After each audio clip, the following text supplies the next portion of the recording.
Peace, and welcome to the Tailored Healing Collective podcast. This is a space where we discuss everything sacred medicine, motherhood, healing practices across the globe, and transformation above all. It is my hope you take each story shared here and find empowerment in your own life, for it is here that we educate the mind to liberate the soul. I'm your host, Taylor.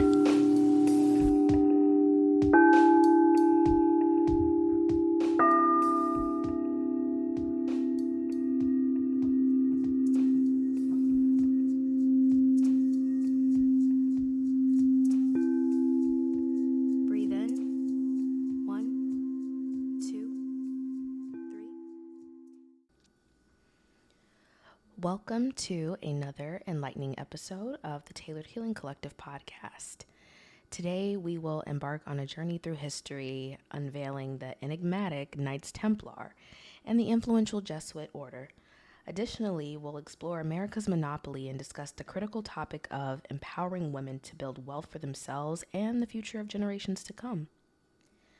So I thought that today would be an excellent day to talk about the history of the world's finances. And I think that's really important because we are living in a time right now where a lot of people seem to struggle with money.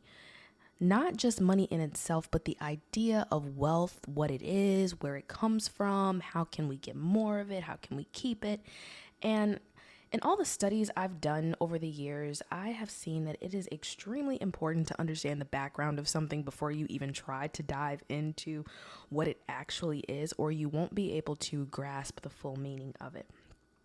And so when I started digging into esotericism a lot, one of the first things that I found out about was the Knights Templar. So you may be asking yourself, what is the Knights Templar?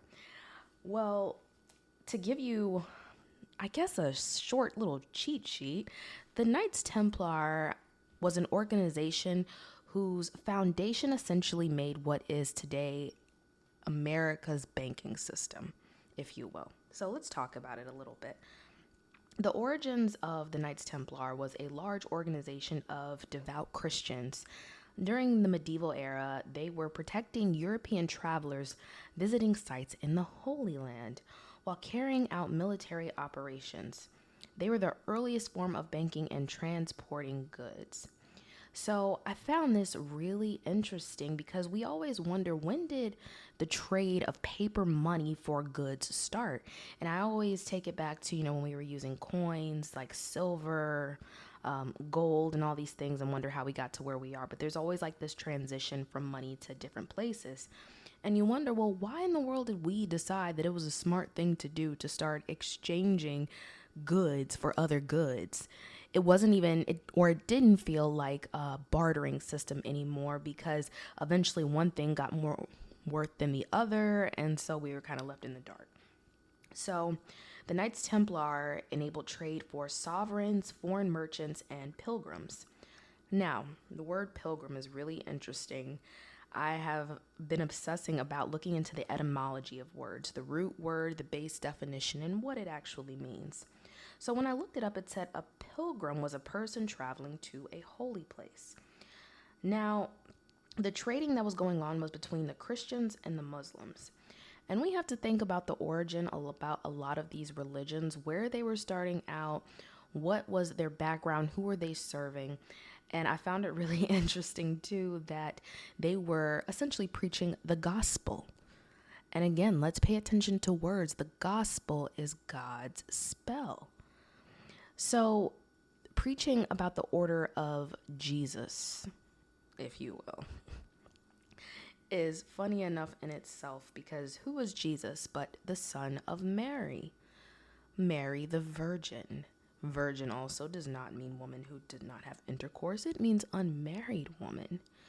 So, in fact, I probably looked very shocked when I found out that the Knights Templar was serving the mother, the Virgin Mary, as you see very often in the Catholic Church. So here they are protecting their goods and valuables and forming this protective order of men to not only take a sworn oath, but to also choose not to fraternize, can't talk today, fraternize with women and hold this almost monk-like order. But they're all, sharing a similar idea. It's like a boys' club, It reminds me of the He-Man Woman Haters Club and the Little Rascals. It's actually funny thinking about it right now. And now they all made a pact not to interact with the women, and then you had alfalfa, but I'm not going to get off track with that today. So they're protecting their goods, and they're forming these organizations saying, okay, we're all going to form together. We're going to go around preaching this gospel about Jesus or whatever it is that we believe in. And in our order, every other order that's in this area, when we go there, we can hold our valuable goods here. And we don't have to travel with them. So let's say I need to get some money out while I'm traveling, or I need something to exchange funds with. I can go to another Knights Templar and get this. These societies are forming to protect their own assets and goods within, these organizations that they have. So these organizations are also acting as banks. Banks are like, the checking accounts, the places where you can get credit extended to you. As long as you're a part of this society, you can do that. And so I found that so interesting because when we think about financial institutions in the United States, it's the exact same idea. We always wonder, okay, how are we being extended credit? And it goes so deep, guys. When you find out that the credit that's actually being extended to you is your credit, it's a whole nother story. I'm not going to dig too much into sovereignty today because that's a whole nother topic going into the history of the United States and birth certificates and all that. It's not hidden news. It's just news that is not there for the general public to speak about all day. Most people are not aware of a lot of this. But I do want you to focus on the whole thing with the banks.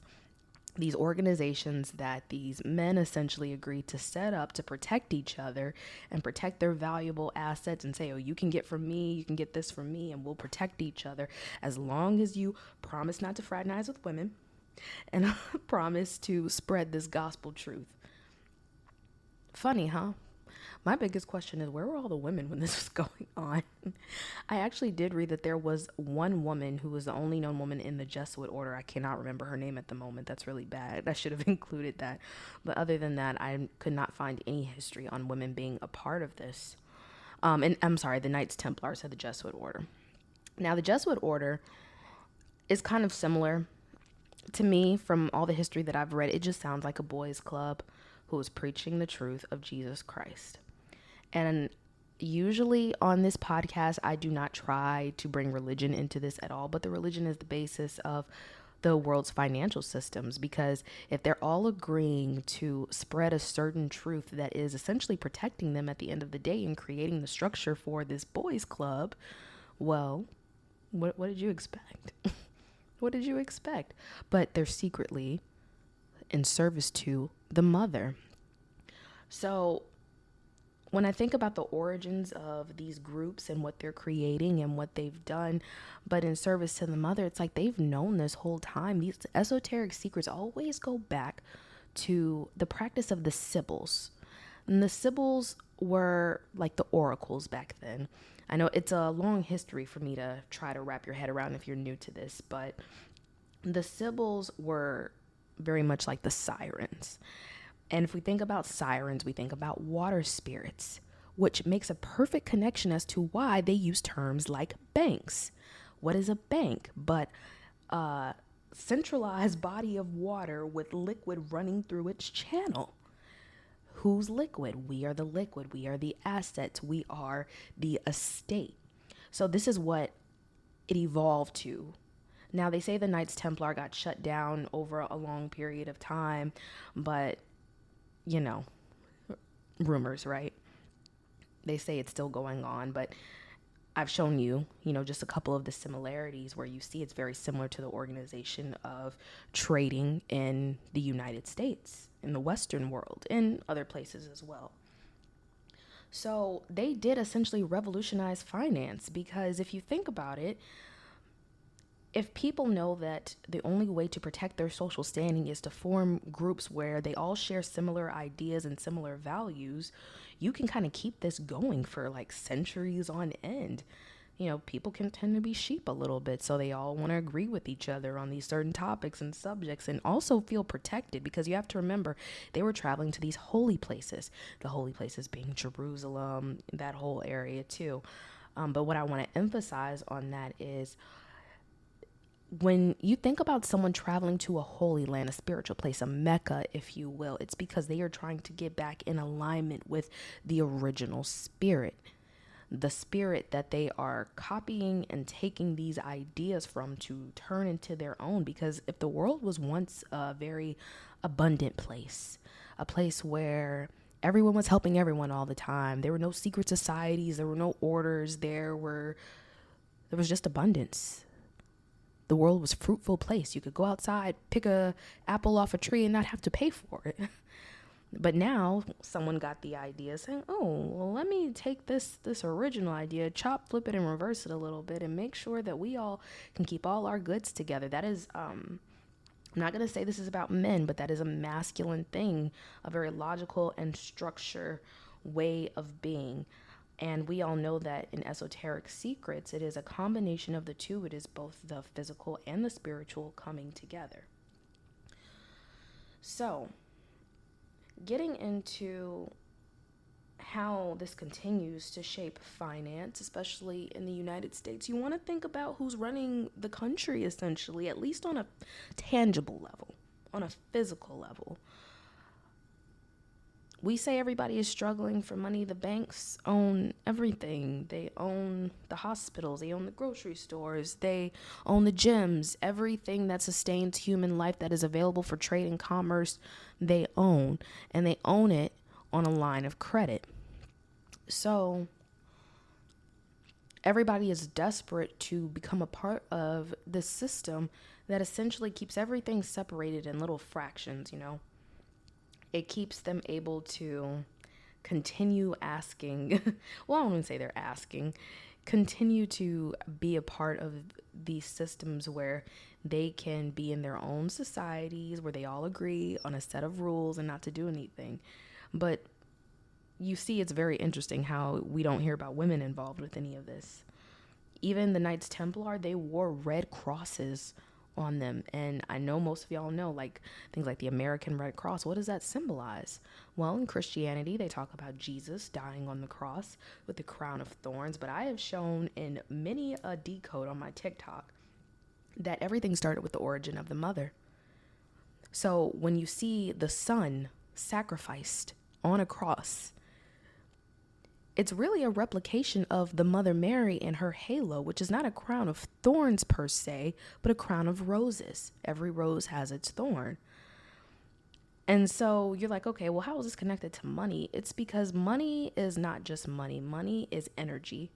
It is an exchange of what you carry within you, the power of creation. And that essentially comes from the mother. So if you wonder why nobody ever mentioned this and they started sporting red crosses everywhere, it's probably because the masculine at one point for a very long time benefited from only going about the logical aspect of things, which can turn into greed, essentially. That's why you see all the world's billionaires everywhere, not really giving out to the people who truly need it, but containing the wealth within the succession of their families. Now imagine all these people who were part of the Knights Templar. This is just hypothetical too. I have no clue. I'm just speaking from a place of thought. Let's imagine that they had lines of children and lines of family members who all go on to explore the rest of the world as merchants and traders, aka pirates. And they go to other countries and they establish more orders and more orders and more orders, and they start owning all the organizations. You get a monopoly there, right? So one thing I've been exploring this week are the origins of the game Monopoly. Everybody's favorite family fun time game, right? Where you have the banker, everybody has their little token, their person that they're playing, and you explore what it's like to disperse wealth among different properties if you choose to own anything, and see who has the most money in the end. Now, being a fully grown adult who played this game as a child, I sit back and wonder, why were we playing this kind of game? Because this is the game of life. Another popular game where you disperse money and see who's going to win in the end. And I know that somehow that has to be connected, because in the world, most people do not think about the monopoly that's being played out on the world stage and out here. They don't think about any of that. What they do think about is themselves and surviving. We don't live in a state of thriving anymore. Most people live in a state of survival, where they're afraid to follow their heart or follow their dreams because they don't know what's going to happen next. They don't know how to tap in with self. And they give over their most valuable resource, which is their body or their mind, over to a bigger organization that will promise to take care of them, play mommy and daddy, if you will. And it was crazy when I found out that the game of Monopoly, the Uncle Pennybags, the Money Man, was based off of J.P. Morgan. Y'all know Chase Bank? We all know Chase. Interesting name, too. But to know that, I started finding all these connections. Like, he even looks like the Colonel Sanders man. And J.P. Morgan had several enterprises, but one of them being mercantile ships. So, trading on the open waters. Here we go back to the water references again. So when you're playing Monopoly, they have like the electric company, the water company, they have major streets in the city. I even, on the album artwork for this week, I used our version of Monopoly that we have here in my house, and it's the New Orleans Opoly. So it shows all the major streets like Bourbon, the French Quarter, the Smoothie King Center. I don't know that anybody ever sits to think about who actually owns these places. Who's running this organization, investing in land and real estate, knowing that it's going to be essentially harvesting centers for people to come and spend their money to be entertained and entrained, so they're not really worried about making or creating lasting wealth for themselves. And again, this is a replication of the mother energy. We're supposed to be living in an abundant universe where everything is there for everybody, but that's not necessarily the case, because we live in a world of both. So I did this show today because I wanted to enlighten people to themselves. It is a weird world out here for sure. And I've been told before, oh, you shouldn't be speaking about these topics. It's taboo. They don't want you to do that. Honestly, I think I live in a world where every day is a choice. You have a choice to living your truth or not living your truth. You have a choice to align yourself with who you know you're supposed to be, and that's a personal thing. Guiding yourself through the knowledge of wealth is also going to lead you through the knowledge of self, because that's why they say wealth is health, health is wealth. How well you're doing in life or you're standing solely depends on how you feel about yourself. And if you've had everything stripped away from you, you probably don't look at yourself as much if you're not guided correctly within the mind. So again, most people don't really stop to consider who owns each and every one of these organizations, how they did it, why the wealth is only contained within these families. But that's not necessarily what I want you all to focus on. I want you to focus on the word abundance and what that really means. To be abundant, to be full of something, to never be without. It's a word that I think some people have trouble understanding and using in their everyday lives because they're so used to scarcity, being without. But the phrase they say, as within, so without. So whatever you're feeling on the inside, you're supposed to feel on the outside. You're supposed to look or think how you want to feel on the outside. And knowing, this brief history that I've given just on what was going on in other places and how eventually that commerce system made it to America, it makes you think about like Monopoly. Remember the card, how you can pick from community chest? And it's always like up in the air. You might get something, you might not. It kind of reminds me of wealth and trading. So lately, I have been going back down my finance journey, learning more about trading, saving, investing. And it's actually fascinating to me because, again, it's nothing more than a game of understanding the predictability of human behavior. How humans, including myself, I'm calling myself out on this one, have known to be massive consumers. We think about right now. We don't tend to think long term, even though tomorrow was not promised as it is. And because of our lack of foresight, we cannot necessarily build generational wealth in the way we want to. And this goes especially for women. I know that I did grow up in a household where I did always have a lot of things at my disposal that most people do not have early in life. And I also walked away from it. However, now that I have a family of my own and I'm learning to build, I see why, especially for women, this is so important. If you knew that a lot of these places were in service to the mother, why is it that you're not taking your own power back? I've had to ask myself this many times. Why aren't you getting up and learning about wealth? Why aren't you learning about finance? Why are you so comfortable handing over what is already within you to someone else? Because it's nothing but a mimicry of who you are. And when I say that, I mean, when we talk about the feminine and the power of creation and being abundant, we create life. I've created life, literally, not just in physical projects, but in people. And if I'm able to do that, if I'm able to channel that energy within my own body that I naturally create through my own waters, because remember, we utilize these banks, these bodies of water, in order to create more abundance, more and more abundance. Why is it that I think that having wealth is not possible? There's such a deeper history into this that I may go into one day, but remember I said that being a virgin means being an unmarried woman. It does not mean someone who has not had intercourse. I don't know where that phrase got mixed up over time, but that is not what that means at all. And you think about like the Virgin cruise ships. I was sharing this with one of my friends this week. She was telling me that she was thinking about that, like one of the leading communication industries as well as a ship industry is called the Virgin. So they have used the separation of that in order to fund these organizations. They name them.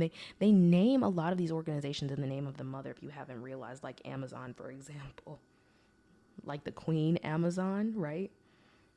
Virgin Mobile, all of these, like, it's really been in our face the entire time. But once you step into the awareness and the knowledge, it allows you to activate, because I know that I do decodes a lot. And what I try to stress, I should say emphasize and not stress, because I have to be careful with my words. What I want to emphasize is that decodes are cool, but if you're not doing anything physically and tangibly with that information, then it really means nothing. We could talk about the hidden secrets of the world all day. The world's history never ends, but it's what do you do with the information once you have it? Do you just sit with it? If we know that knowledge is power, knowledge is nothing more than words and frequency. Frequency is words that have been collected and formed in a spiritual container and then brought into the physical world. When it is applied, then you can look at yourself and say, with all this decoding that I'm doing, all these things I thought were hidden, now that I know, I can find a way to be free again. I don't have to enslave myself anymore. And for me, even saying this out loud, especially on a podcast, it's a little nerve-wracking, gut-punching a little bit, but I know that it's time, because if it wasn't, I wouldn't feel comfortable doing this. You know, I'm thinking 30, 40 years down the line, what is life going to be like for my children? I don't think just in the now. Now, when I am practicing my spiritual practices and I'm learning to be in the moment, I let go of anything that's going to happen in the future.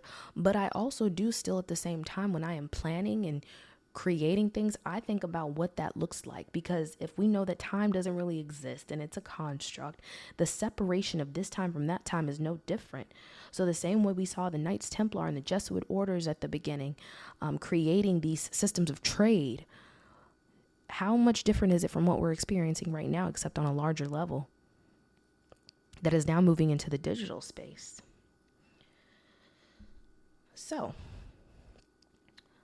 empowering women for generations to come, I think, is very, very important, because if we are the creators of life, we obviously want to create a world that our children can live in, ones that they can thrive in, where they get the educational systems that allow them to navigate through this world, to raise their own children, to have them live balanced, healthy lifestyles, to have positive interactions with their future friends and partners.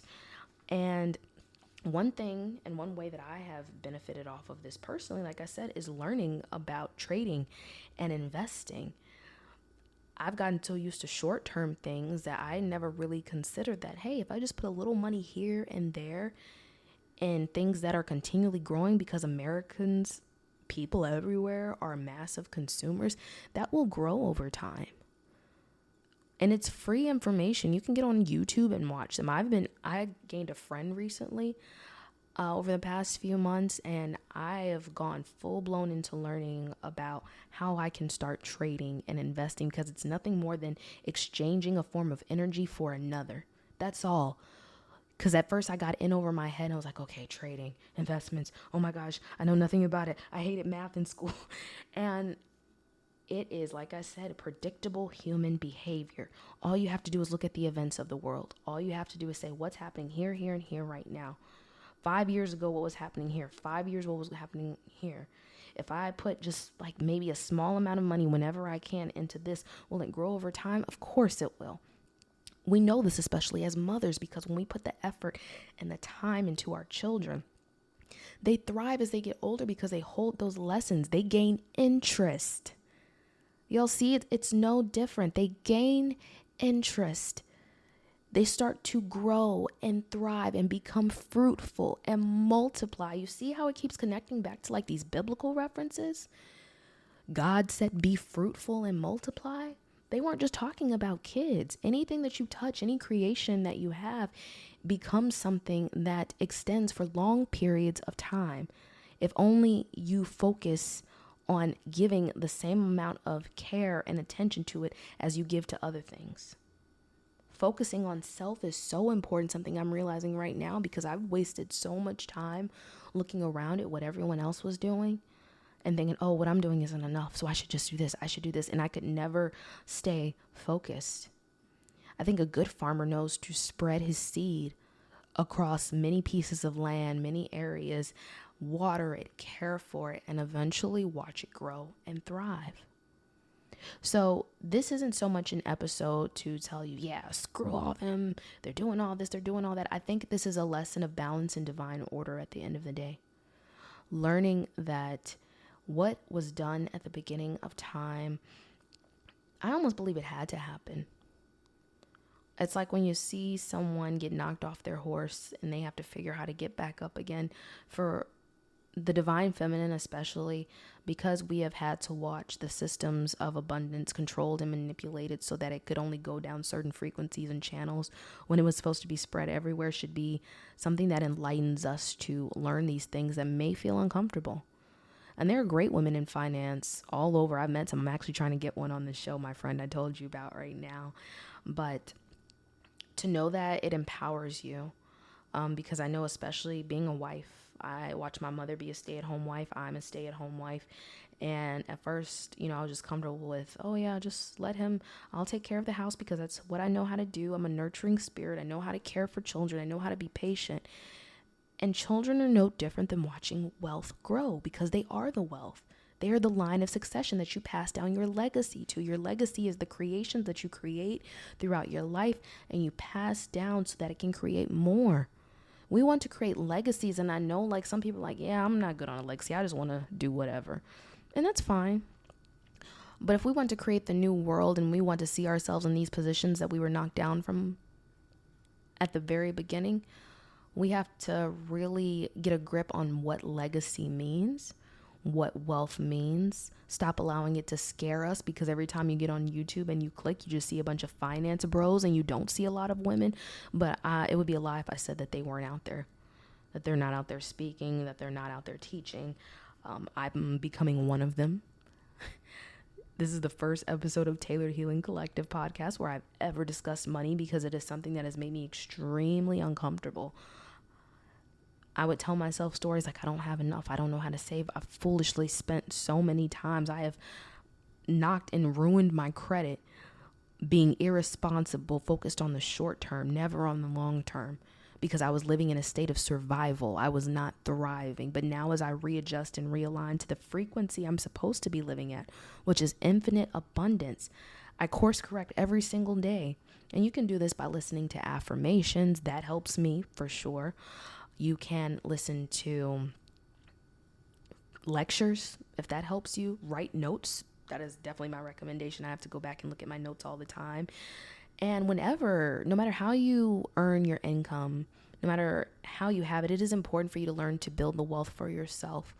because we are so much stronger than we act like. I speak from experience. I have gotten so used over the years to making myself small for other people, men and women, thinking that if I stepped into my light that I would become fearful. I would become a witch, if you will, which is kind of funny because I recently found out that the Witch of Wall Street, Hetty Green, who was a famous financial miser, she died on my birthday. And I actually pretty soon, as soon as we can get her on the show, we'll be having Sophia, aka on TikTok, Astral Assassin, to talk about birthday portals and what it means spiritually when you share the same energy as someone who may have passed away on your birthday or was born on your birthday, and how we take those archetypes and apply them in life. Mine happens to be with a lot of people who worked with money, which is hilarious because I've been scared of working with money so long, always afraid I couldn't get it or that I couldn't have it. And now starting to understand the spiritual world a bit more and how I'm connected to all these things, I'm like, okay, let's step into your favorite movie, The Wolf of Wall Street, Leonardo DiCaprio. I didn't even plan to like really dig into my decodes today, but let me give y'all a quick clip. I'll probably post this one on TikTok. So I recently decoded The Wolf of Wall Street. So remember I told you Hetty Green, if you look her up, she was known as the Witch of Wall Street. Very wealthy woman who did not share her wealth with anyone, was called the Witch of Wall Street. Now, if you've seen the movie Wolf of Wall Street with Leonardo DiCaprio, it speaks about a man who started off in stocks and brokerage and became like F you rich. And his wife is played by Margot Robbie, who was born in Queensland, Australia. Don't think that Queensland is just there for no reason. She's also a water sign. We know water is abundant. And so, you know that, right? Jordan Belfort, who the movie and the book is based upon, is also a Cancer. Another water sign. I think water signs might know a little something about money. I don't think Hetty Green was born in that, but she definitely died during Cancer season. So that says a lot. So in decoding that movie, I found that all these connections just are here to show you these archetypes and how they play out. Margot Robbie, I've seen her in a couple movies. One of them most recently that you all know was the Barbie movie, where it speaks about the origins, the simulation story, the whole thing about Barbie being created to create like this perfect form of what a woman was supposed to be, but then she emulates so many different archetypes of what the woman is too. So she was never meant to fit in a box like they had her. She was meant to outlive everything because that's who she was. So notice these feminine, divine feminine stories that keep showing up on TV, in the news, all of that. It's not by coincidence. So the takeaways I want you to be able to remember from this episode are that the ability to create exists and lives within each and every one of us. Each and every one. The power of creation does just not lie in the hands of the masculine, but the feminine. This is why they copied. Copycats. In order to step into your own power, your own frequency, you have to first understand that you are water, you are abundance, you are a channel, you are a bank. You have the ability to create abundance anywhere you want, but you have to eliminate first the fear that you are not a part of every single thing that goes on in this world. I also hope that you kind of take away the history. Like, this didn't just start yesterday. This has been going on for a very long time. But do something with that history, whether it be sharing it on your own platform, whether it be teaching your children. You know, let's stop being in the habit of mindlessly playing games and not understanding the origins of things. Let's stop being in the habit of not understanding that everything that we touch is available for trade and commerce if only we know how to work with wealth. So I encourage you to explore different forms of wealth, investing, and embark on your own journey towards prosperity because it's always there for you. So thank you for joining us on this enlightening episode in exploration of history, finance, and empowerment for women. Stay tuned for our next episode where we will be delving into the world of the spiritual with Sophia, aka Astral Assassin. And remember, this has been the Tailored Healing Collective podcast. As always, let love lead the way.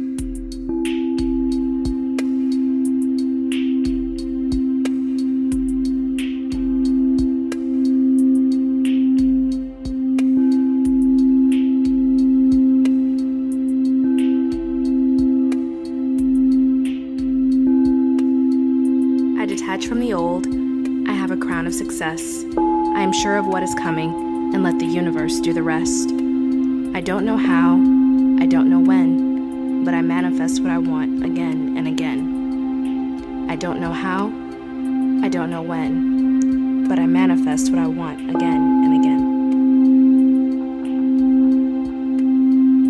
I don't know how, I don't know when, but I manifest what I want again and again. Time is a dimension that we enter when we choose to align with self that's divine. It first exists inside of our minds. I don't know how, I don't know when, but I manifest what I want again and again. I visualize my desires